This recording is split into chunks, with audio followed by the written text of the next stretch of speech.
The Hashira, the highest ranked members of the Demon Slayer Corps. But which among them is the strongest? Today we are going to be ranking the Hashira, and we are going to be doing so with the following criteria. The Hashira has to have been active at the time the series started, so anybody that was a Hashira before this will not be included. Aw man, sorry Urokodaki.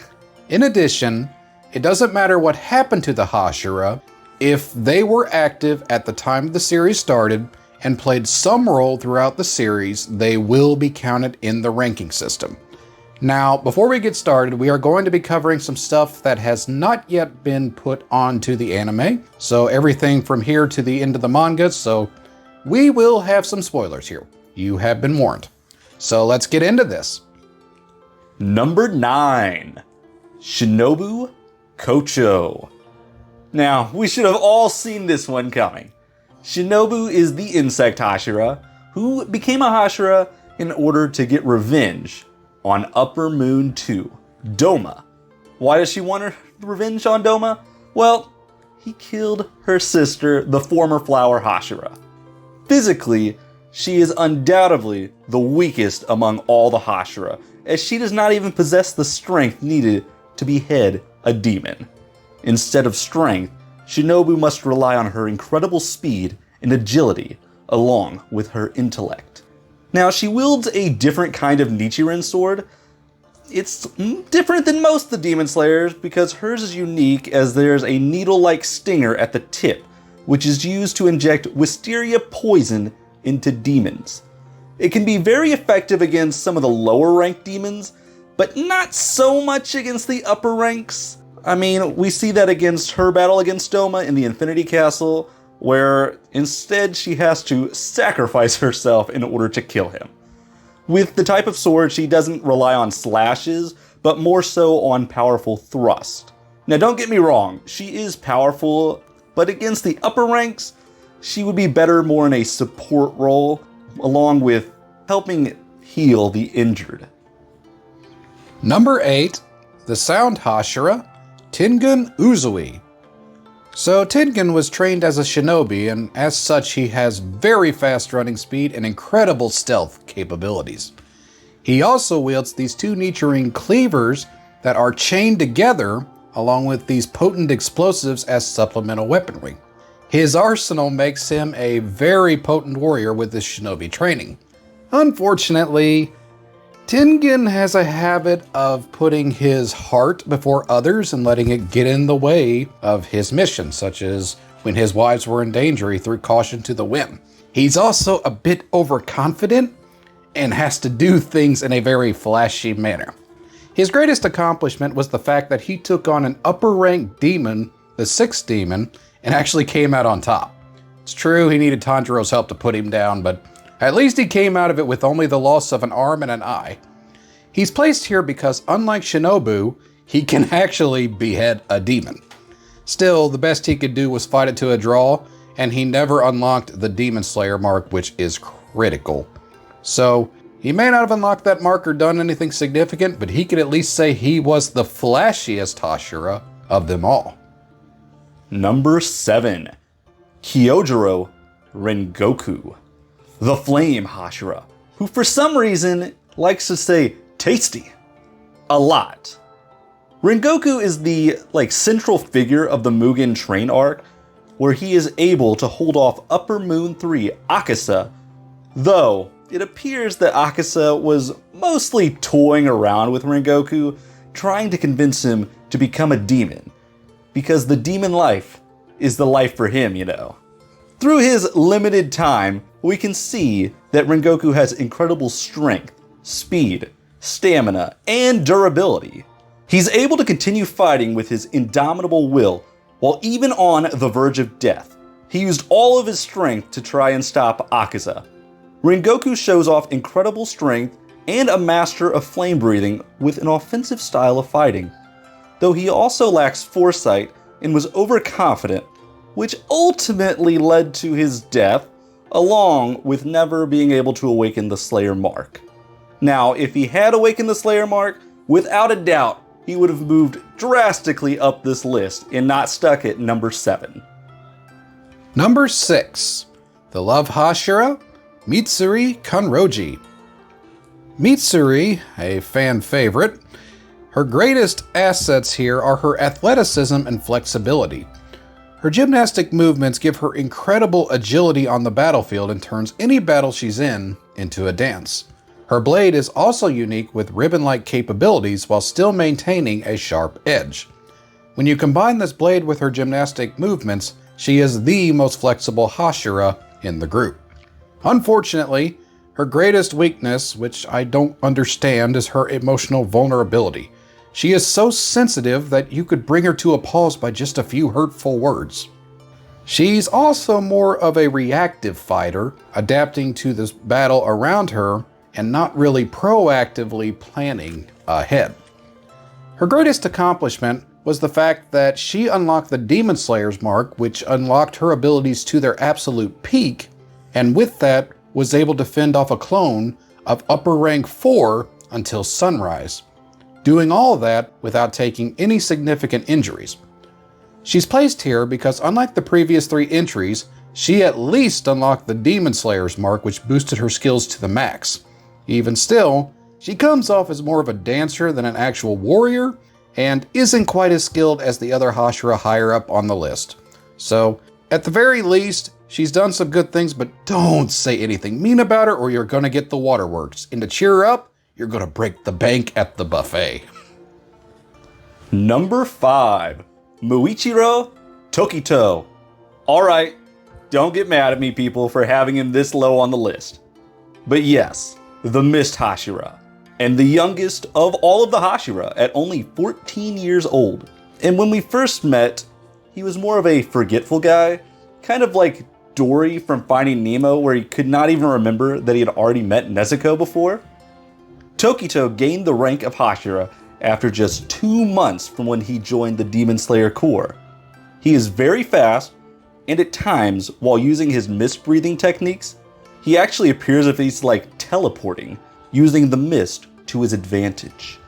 He even created his own form of mist breathing, the 7th form. He does awaken the Slayer mark, boosting his abilities. He was able to solo Upper Moon 5 during the Swordsmith Village arc. If it wasn't for his lack of experience and death to Upper Moon 1 Kokushibo, Tokito, with his potential, could have maybe been the strongest Hashira of the future. I mean, he was even able to turn his Nichiren sword bright red while on the verge of death, and unlock the transparent world, which allows him to see his opponent's muscle contractions and blood flow, making it easier to predict movements. He does have a small physique, which makes him more vulnerable to heavier attacks, as we see against his battle against Kokushibo, where he gets a sword thrust right through him. Number 4. The Serpent Hashira, Obanai Iguro. Iguro has an incredible ability to unleash unpredictable fluid movements as freely as a slithering snake. His attacks come from unusual angles that make it very difficult to track. His irregular movements are supplemented by pinpoint precision that hit their mark perfectly. He also has some very keen senses by coordinating with his pet snake, Kaboramaru, who feeds him information somehow, which allows him to have greater flexibility in his movements. Unfortunately, growing up under abusive circumstances, his physique is not really that strong. He's actually one of the weakest Hashira, thus the vital need for accuracy and precision with his attacks. He also relies quite heavily on Kaboramaru to cover for his poor eyesight and eventual blindness. Without him, he is ineffective in a fight. Iguro's biggest accomplishments here are the fact that he's unlocked the Demon Slayer mark, accessed the transparent world, and also was able to turn his sword a bright red. Using all of these skills, he managed to hold his own against Muzan not once, but twice in the fight. While he lacks the physical strength that most other Demon Slayers have, his unpredictable and fluid movements with his precision make him a very deadly fighter. He's done something that very few other Demon Slayers have, and that is something worth taking note of. He is awkward at times, but at least he knows how to woo a girl by giving her a pair of socks and confessing to her on his deathbed. Number 3. Giyu Tomioka, the calm and collected water Hashira, who managed to create his own water-breathing form, the 11th form, Dead Calm. He has tactical intelligence and is incredibly skilled swordsman, where even in the Infinity Castle, Third Moon Akasa is impressed and wants to know his name. But of course, Giyu is like, no thank you. He is also able to awaken the Slayer Mark and turn his Nichiren sword bright red. Giyu does have his faults though, and it's not just being the most disliked Hashira according to Shinobu, due to how socially awkward he can be, but he also deals with self-doubt. Prior to the series, he had lost a friend and a sister, which makes him feel as if he doesn't deserve the rank of the Water Hashira, giving him inferiority complex through most of the series. Though, with Tanjiro's help, he finally starts to move forward, and while his Dead Calm ability is a very good defensive move against most demons, it is not as effective against some of the more powerful ones as we see, like when fighting Akasa and Muzan. He displays astounding endurance though, still being able to fight after taking much damage in his final battles. And hey, he even manages to live through the fight against Muzan, which only one other can say that they did, though he does look a little different than we remember him as. Number 2, the Wind Hashira, Sanemi Shinazugawa. So Sanemi is a very potent swordsman.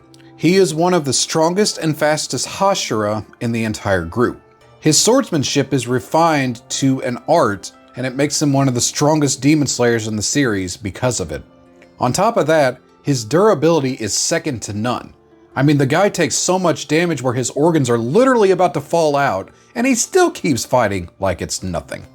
Unfortunately, while he is a very powerful, fast, and potent swordsman, he is a bit of a reckless fighter. He's hot-headed and arrogant, and he prioritizes offense over defense. This approach unfortunately puts him in harm's way far more than necessary, leading to potentially disastrous consequences as a result.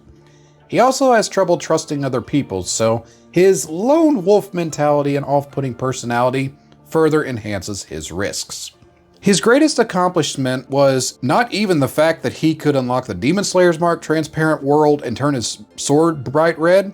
No, his best accomplishments was the fact that he held his own against Upper Moon 1 and Muzan. He was a key figure in both of those fights, and his contributions is what helped lead the way to their eventual defeats. The reason he's placed here is because he is one of the strongest warriors in the entire series. He possesses top-tier physical attributes and skills as a swordsman. He can be reckless at times, but he has the durability to make it work. The only thing about him is, do not talk positively about demons around him, or you'll end up with a restraining order against you. That's assuming that you survive the initial talk. Number 1. Gyomei Himejima. I mean, who didn't see this one coming? Yes, Gyomei, the Stone Hashira, is our number 1. He is on a completely different level than all of the other Hashira, possessing overwhelming physical strength. Not only is he a monster, being much bigger and taller than the rest, but the man doesn't even use a Nichiren sword.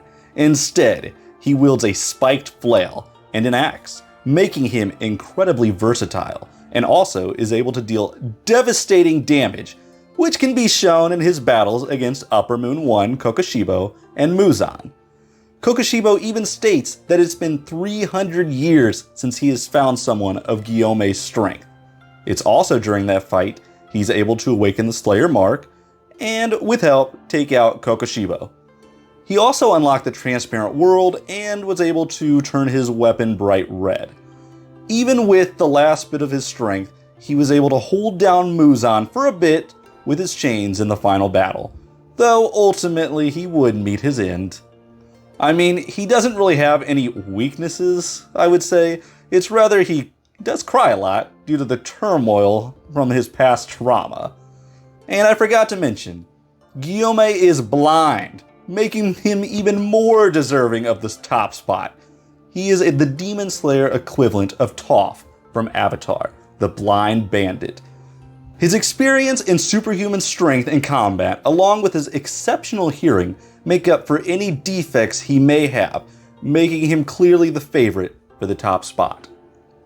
And those are the rankings for our Hashira from weakest to strongest. We thank you for taking the time to watch the video. If you liked it, hit the like button, subscribe, and until next time, we will catch you guys later. See ya!